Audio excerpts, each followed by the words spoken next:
Hi everyone, welcome to Rush Reality. My name is Sam. Thank you so much for joining me.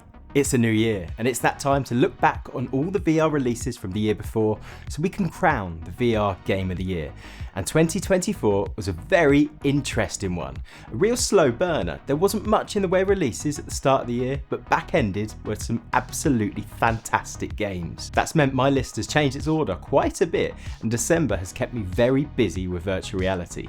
So let's not mess around, let's jump in with the game in 5th place this year, which for me was Metro Awakening. Now when I saw the trailers for Metro Awakening, I was sure I was looking at the Game of the Year. It looks absolutely fantastic. It was a gritty, post-apocalyptic world. It had so many feelings of Half-Life Alyx that I thought this is going to be right up my street and I'm absolutely going to love it. But it's not in 1st place, it's in 5th, and that could say something about Metro Awakening or about the quality of releases from the other games we're going to discuss today. In reality, it's a bit of both. I think the best thing about Metro Awakening was the trailers. For me, the game itself did fall short of the promises made, but that didn't mean I didn't have a fantastic time. From the off, Metro Awakening was a lot of fun. The graphics were pretty good.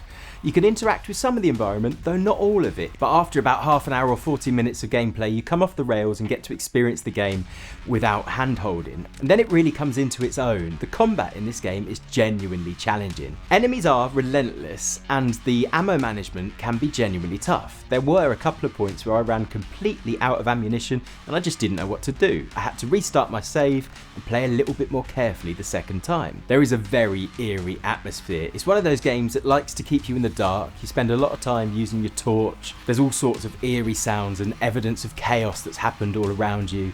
It really keeps you gripped as you're playing. Now, I've never been a massive fan of the Metro series, and I'm not really sure why, because they typically are the kind of game that would be right up my street. But I've tried quite a few of them and none of them have ever really managed to grip me. And I kind of felt the same with Metro Awakening. It had all the elements of a top tier game, but for me something just felt a little bit short. The visuals, while not groundbreaking, were serviceable, and it does reflect that gritty atmosphere that you see in the rest of the Metro series. Shadows and lighting play a real significant role in setting the tone, and there's always something to keep you on your toes. Little mechanics like the need to wear a gas mask that has a very limited lifespan before you need to change it out of the cartridge mean that you're constantly worried that that's going to run out and you're not going to get your mission completed. I'm not a massive fan of the need to manage your inventory quite as actively as you do in this game and in the rest of the Metro series. In fact, I actually found this game most enjoyable to drop down difficulty so that you'd find a bit more ammo out in the field. I actually think I'd have enjoyed the game more if those trailers hadn't set such high expectations that the game just couldn't meet. Despite my criticisms, I absolutely do recommend you check it out, and it is a game that I will be playing again. So that brings me to the 4th place title this year, and this is actually a game that I really didn't think would make the top list when I first set out to play it, but was very pleasantly surprised.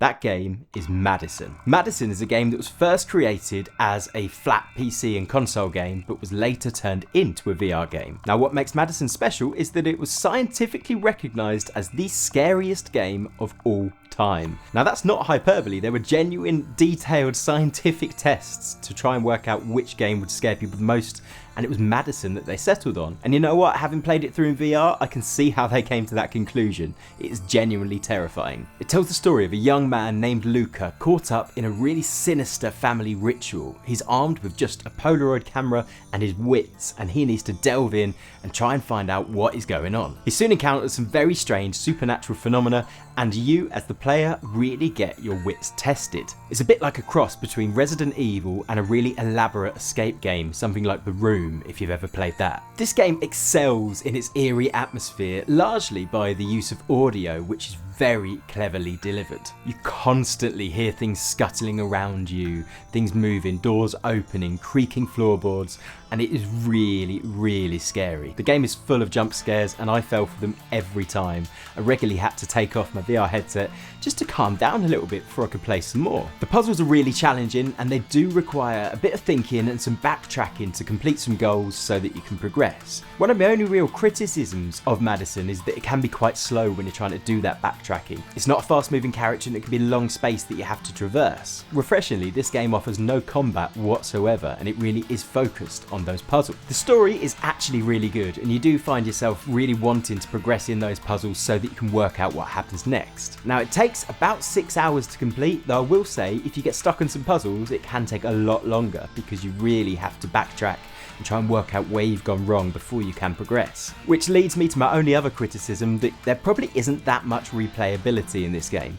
Once you've worked out the puzzles, you're gonna know what needs to happen again, and I'm not sure I would ever feel that pull to go back and do it again. What I would love is to play some more games by that team in this style. If you haven't checked out Medicine yet, definitely do. That brings me to my third place game this year. And you know what? If Metro Awakening let me down a little bit and didn't take the first place, I would have put all my money on this title getting the Game of the Year award. But it is also not taking that title. And you know what, again, I did feel like it was a bit disappointing for me. Despite having a great time in a genuinely good game, I thought it came with a bit more promise than was actually delivered. That game is Behemoth. Behemoth is brought to us by Skydance, the team that created The Walking Dead Saints and Sinners and Retribution. So they've got a real strong background of delivering high quality VR games, and I was very excited to play another one from that team. Behemoth moves away from the zombie fueled apocalypse and instead goes for a bit of historical fantasy. Here we find ourselves wielding, amongst other things, a sword, a bow and arrow and a grappling hook, so that we can take down some genuinely colossal monsters. This game looks good. I played it on PCVR and it's got a vibe of a well-made PCVR game, but not quite to AAA quality. If I'm honest, I do prefer the visuals in the Walking Dead games. They just have a little bit more charm, but this was good enough to keep me engaged right through the playthrough. This game is all about the combat. The swordplay is pretty good, but it can get a little bit repetitive, though I do find myself kind of shying away from the challenge after a little while and just trying to have some fun, try and do some silly things and just enjoy myself while I'm playing. But where it really shines is in the Behemoth encounters. The scale of these monsters is genuinely incredible, and it's something that just wouldn't hold up in any other medium. The immersive way that you just stand at the feet of this giant monster that you need to try and scale somehow really is impressive. But the biggest criticism is that it just doesn't happen enough. There are actually only 4 Behemoth encounters in the entire game, but it really did feel like they just could have done a little bit more. I feel like if there was 2 or 3 times as many of those encounters, I would have been shouting about this game so much, and it probably would have made it higher up this list. Or if they'd at least found some other way of utilising that feeling of scale, this really would have been a runaway winner. There were some very mild RPG elements that are built into the game that are quite interesting, but as I say, very light, and the grappling hook continued to be fun right through the end of the gameplay. That is something that I would have also liked to see them do a little bit more with. It felt like they built a really strong asset in that grappling hook, and maybe they could have utilised it a bit more for combat and things like that. Ultimately, Behemoth is a commendable title, and I do think it'd be a great experience to show someone when they're first getting into VR, so they can really see the strengths of the medium. For seasoned veterans, if you enjoy the swordplay in games like Blade and Sorcery, or you like games like Shadow of Colossus on consoles, then I think this is a great one for you to check out. That brings me to our second place title this year, with a game that I've only just finished playing through, a real late release that kind of shook up my list last minute. I'm talking about Alien Rogue Incursion. Now, the Alien series does come with a bit of legacy in VR, particularly for the Alien Isolation VR mod that delivers a very good gaming experience. But this takes a bit of a different spin. Alien Isolation had you feeling like you were being hunted by an all-powerful entity, and when they catch you, they will kill you. However, in Rogue Incursion, these xenomorphs are more like cannon fodder. That takes us away from a survival horror game and into an all-out action game. You find yourself aboard a space station that is in tatters as it's been shredded by these xenomorphs. Most of the time, you're out there on your own, but there are regular points where you're pairing up with a cyborg AI who is kind of helping you throughout. He both prompts you on which actions to do next, but also takes part in some of the combat and takes the strain away from you. The graphics are fantastic, it looks good, it's fun to play, it's got a really good atmosphere to it. There's this kind of same sound every time the xenomorphs come, and as soon as you hear it, you know they're about to step out. It's a nice little warning, but it really makes you wake up. and they can come any point, anywhere. You've always got to be ready. The combat is okay. The weapons are a little unwieldy, but you get used to it quite quickly, and they're all very powerful, and you feel like you can dispatch the xenomorphs quite quickly. In fact, on even the hardest difficulties, the aliens are quite easy to clear through. The game has you regularly backtracking through different areas and finding new collectibles and new tools to help you progress in different ways.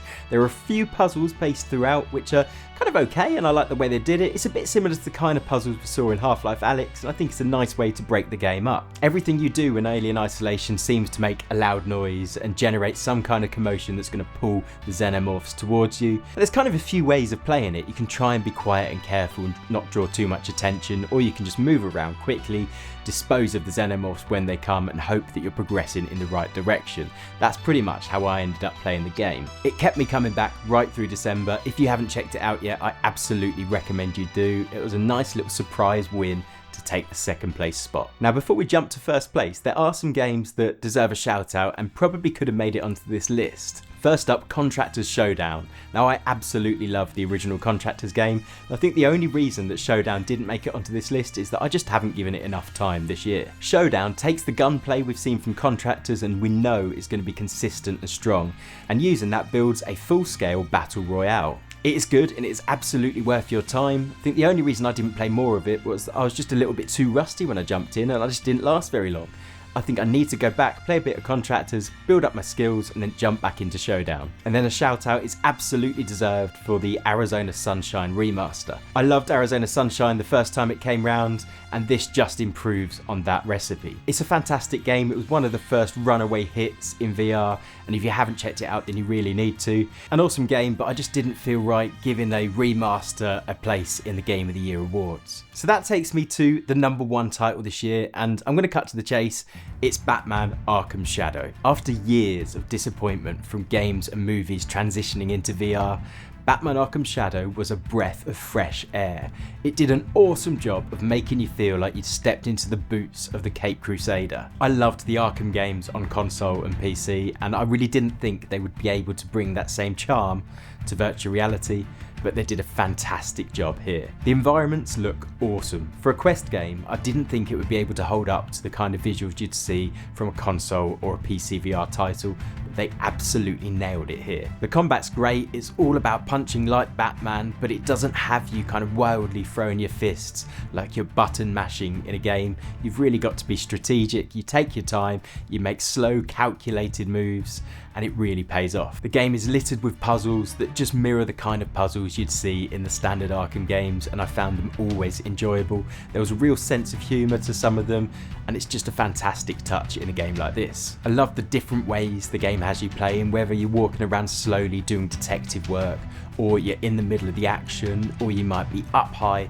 looking for opportunities to snap down and take out enemies. It's always fun and it's always enjoyable. You can use your gadgets like your Batarang, you can use your cape to glide down. It is everything you would want from a VR Batman game. The story is alright, there's the odd little slow bit, but there's enough nods to the history of Batman that it keeps you engaged. There is even collectibles to make sure that you hunt through every area of every map to make sure you can see all the game has to offer. For me, Batman Arkham Shadow not only stepped up to meet the standard of its predecessors, but also set the standard for other adaptations into VR. A really essential experience. If you haven't played it yet, definitely make sure you do. So there you have it, another year and another incredible list of games, and plenty more that could have made that list. If you've enjoyed this video, a like would be appreciated, and a sub to the channel would be amazing. I'd love to see you next time. Thank you very much. Goodbye.